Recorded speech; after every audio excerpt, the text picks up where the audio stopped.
19h45 sur la télévision Labari. Monsieur, dames, bonsoir et bienvenue à cette édition d'information. L'autorité de régulation des communications et de la poste ARCEP a animé ce matin une conférence de presse. Cette sortie fait suite au communiqué de presse publié par la même autorité sur la fourniture illégale de services Internet via des terminaux Starlink Wi-Fi Zone. Le résumé de cette conférence de presse avec Nafissatou Yahya et Sadoudoumi. C'est en effet dans un esprit de transparence vis-à-vis du public que l'autorité de régulation des communications électroniques et de la poste ARCEP a initié cette conférence de presse. Une sortie médiatique qui fait suite au communiqué de presse publié par la même autorité relatif à la fourniture illégale du service Internet via des terminaux Starlink Wi-Fi Zone. Depuis quelques semaines, l'ARCEP a constaté un déploiement massif et progressif de Wi-Fi Zone via des connexions Starlink généralement au mépris de la réglementation en vigueur.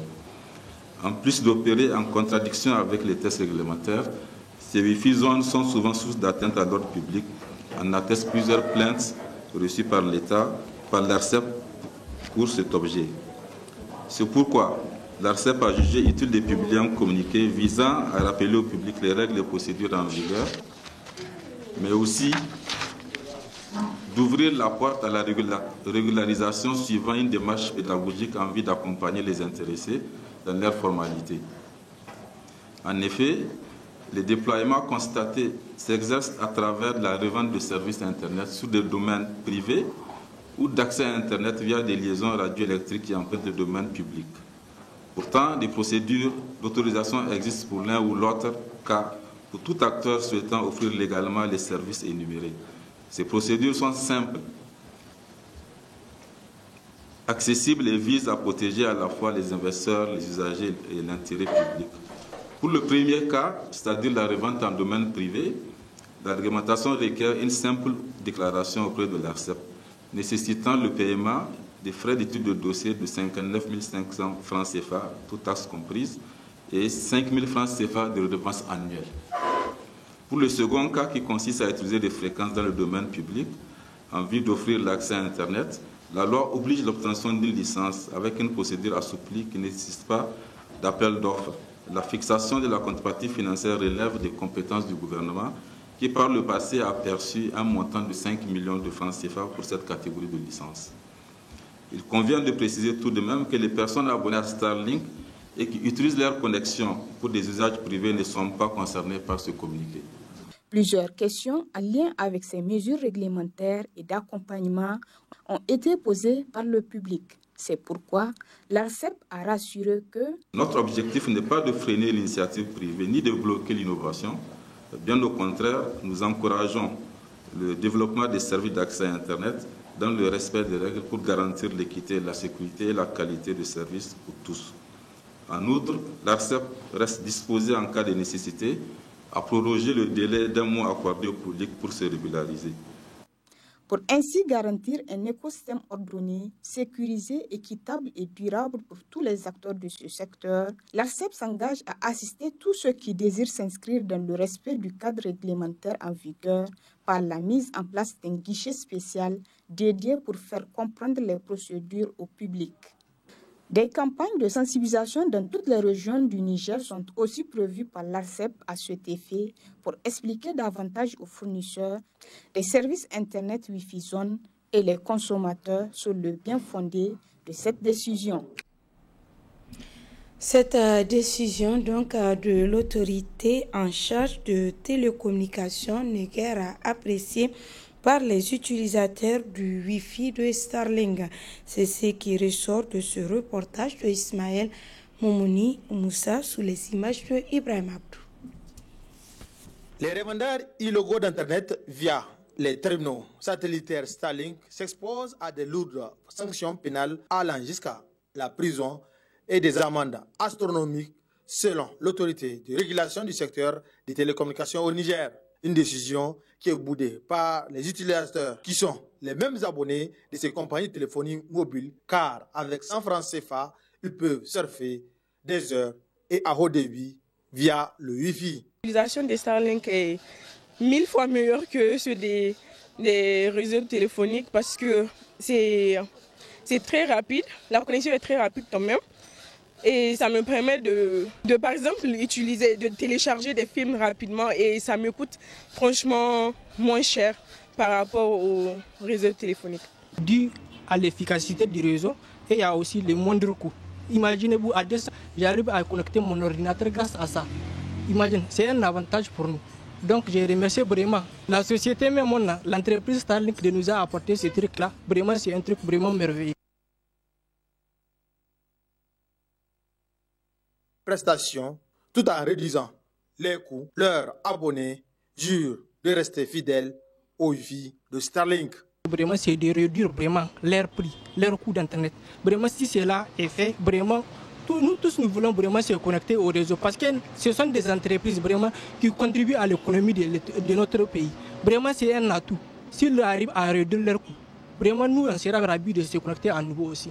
Ils n'ont qu'à diminuer les frais d'abord. Aussi, par exemple, des fois, quand je me connecte, avant que je puisse avoir la connexion, d'abord, je dois éteindre mon portable et le réallumer à chaque fois. Des fois, la connexion est vraiment très faible. Donc, ils n'ont qu'à voir ce côté-là et augmenter la capacité, diminuer les frais et peut-être les amendes qu'ils ont mis sur les trucs de Starlink, ils n'ont qu'à les diminuer pour que tout le monde puisse utiliser, parce que franchement, ça fait avancer le pays. Cette décision de l'autorité de régulation du secteur des télécommunications au Niger est une manière de faire plaisir aux compagnies de téléphonie mobile en fermant les yeux sur la mauvaise qualité de leur réseau, affirment les abonnés. Alors, à présent, à la découverte d'une cité historique du Niger, à savoir à Koigolo, une localité située dans la région de Dosso. Adam Ousmana et Khalid Bourema pour le reportage. Ces falaises offrant une belle vue panoramique de Koigolo sont très symboliques et pleines de sens pour les populations de cette cité historique, voire au-delà de ses frontières. L'une de ces falaises abrite deux grottes à buissons appelées Golo en germain, où partaient se réfugier les vieillards, femmes et enfants, pendant que les bravalides, eux, combattaient les ennemis. Ainsi, les Golos, servant d'abri aux personnes vulnérables, ont donné leur nom au village Koigolo, qui veut littéralement dire en germain « aller à la grotte ». Cette falaise, elle également, possède une grotte qui servait jadis de lieu de culte au redoutable guerrier Issa Korombé. Ce dernier, né vers 1810 à Koigolo, a marqué l'histoire guerrière du Zarmataray comme aucun autre homme ne l'a fait au XIXe siècle. Comment celui que d'aucuns surnommèrent Wangunia, maire de la guerre, ou encore Zato Meyuta, le maître du feu, en était arrivé à ce stade. Isao Adja Koi Sungay Ka Koi Sungay Ako Bofodo Wanzalma Ka Aqua Ado. L'aventure de Issa le conduit à Wanzarbe en plein cœur de l'animisme Songoï, où il se mit au service d'une femme ayant le pouvoir spirituel de son entier. Cette dernière, satisfaite du dévouement de Issa, lui remit des charmes puissants tout en lui traçant l'itinéraire à suivre pour rentrer au Bercail. Ainsi, la première étape de Issa Korombé fut le Zarmaganda, ensuite le Kourfaï, l'Arewa et le Kébi. Des étapes toutes marquées par des exploits militaires de Korombézé qui devint le protecteur de son peuple et mercenaire des fois avec ses guerriers pour les autres peuples. Il périt dans une bataille à Bumba contre les Peuls du Massina venus prêter main forte à Bayoro de Tamkala.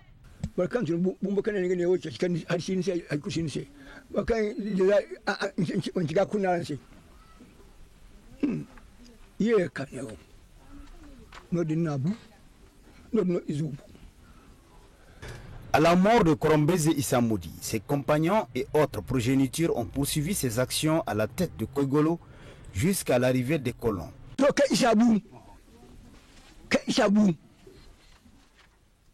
Après la mort de Issa, c'est Salif Kado qui a pris la relève afin de préserver les acquis jusqu'à l'arrivée des colons à Sorbonne. Les colons ont confirmé la chefferie de Salif Kado, remplacée à sa mort par Gourouza, lui-même remplacé par Wanke Moussa. Après Wanke Moussa, Wanke Hassan lui succède, lui aussi remplacé par Wank Abdou, après le décès duquel c'est Wank Amadou Moussa qui se retrouve à la tête du canton.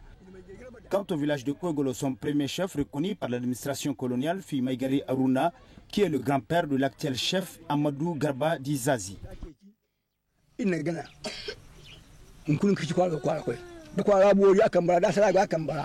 Soulignons enfin que la dernière bataille dans l'histoire de Koigolo fut livrée à Tangamiko contre les assaillants venus du Tagazar. Une bataille qui fut meurtrière pour les hommes de Issa Korombe, restant ainsi à jamais gravée dans leur mémoire. Ceci constitue une page dans l'histoire de Koigolo et comme dirait notre confrère de RFI, nul n'a le droit d'effacer une page de l'histoire d'un peuple, car un peuple sans histoire est un monde sans âme.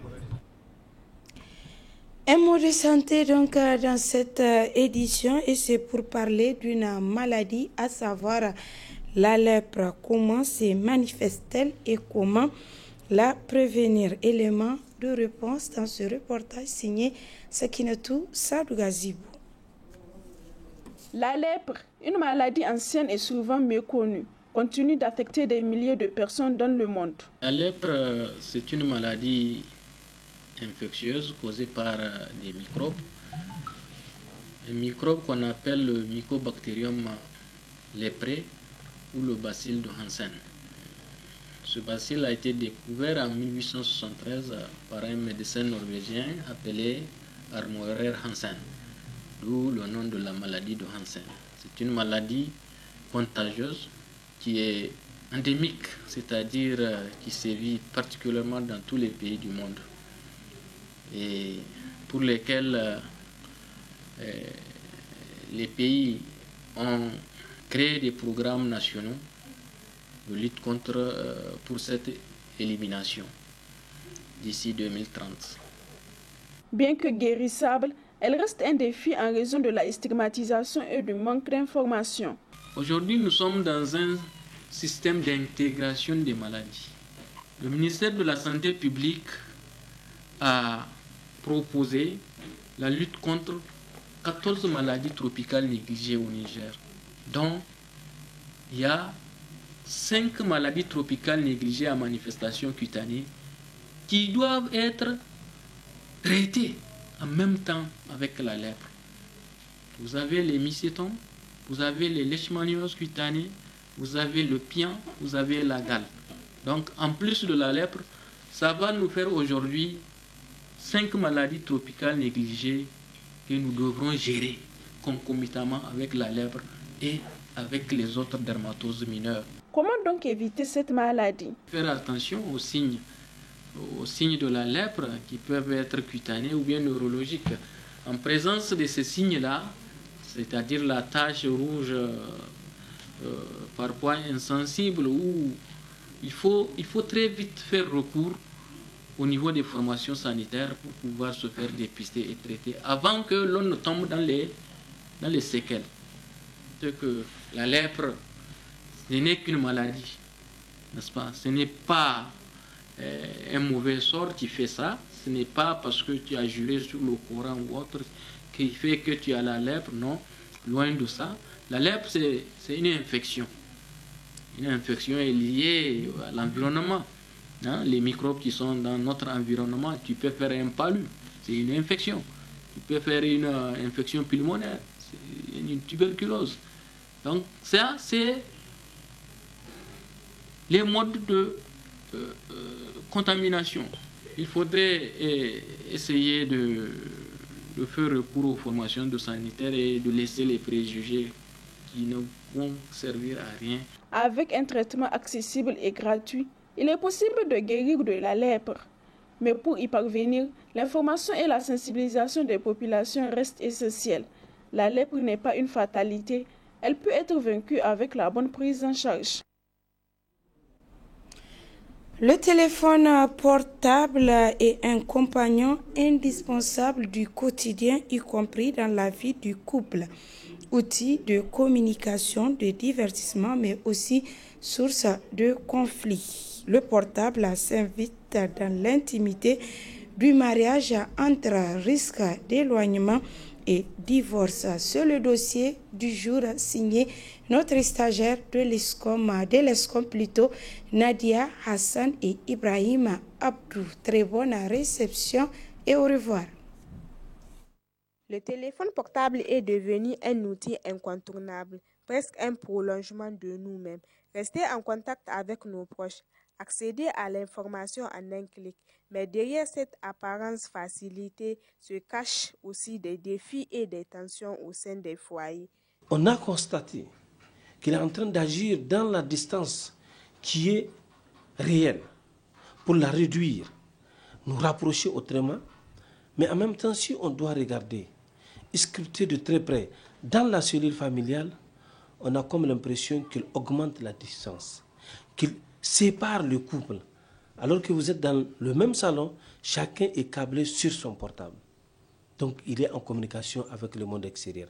Et c'est cette distance qu'il a créée à l'intérieur des cellules familiales qui est à la base des suspicions, des doutes, et qui amène beaucoup des épouses à vouloir fouiller à l'intérieur du portable pour savoir. En fait, lorsqu'on était ensemble, physiquement, dans la même chambre, dans le même salon, mais il était en communication avec qui? On voulait savoir. Et c'est ça qui crée cette envie, ce désir de vouloir fouiller pour savoir avec qui il était en communication. Et je pense que malheureusement, ça constitue la source de beaucoup de divorces, de beaucoup de problèmes qui naissent et qui grandissent dans nos cellules familiales ou dans nos foyers. Donc, ça a un avantage évident. Faciliter les interrelations, faciliter la communication, mais il faut reconnaître que malheureusement, ça a un impact et ça joue, c'est constitue un facteur, en tout cas de nos jours, de divorce, de taux élevés de divorce, mais aussi de conflits à l'intérieur des cellules familiales. Abdelaziz Moussa, qui a fait face à ce problème où il surprend sa femme en train de fouiller son téléphone.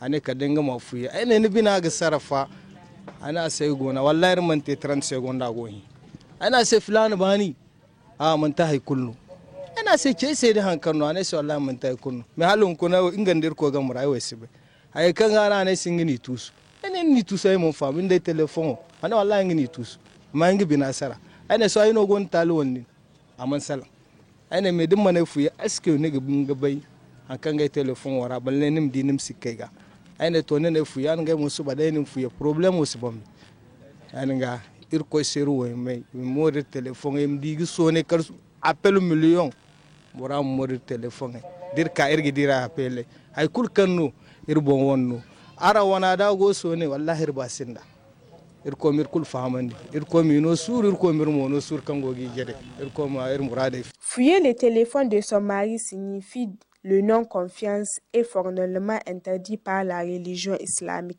car la plupart des divorces de nos jours sont causés par le manque de confiance.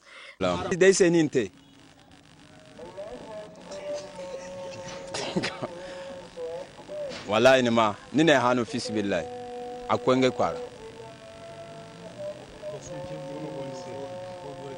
ke kan gai segiti wo bore kango wodin duma te imana wallahi asibori ni kurnya ago dushero rago nyumai portable go gi sinima samugo fiye gidi hala go fakare ago zelai wala photo da haifo wallahi haden non ta ko ga hankandi mo ifani ne ko comme ni ne mo kan ni ngabona mangwa qui touche les téléphones de leur mari, c'est pas du tout bon parce que c'est un acte, ce n'est pas une la femme elle n'a pas le droit de prendre le portable de son mari, mais le mari a le droit de fouiller le portable de sa femme.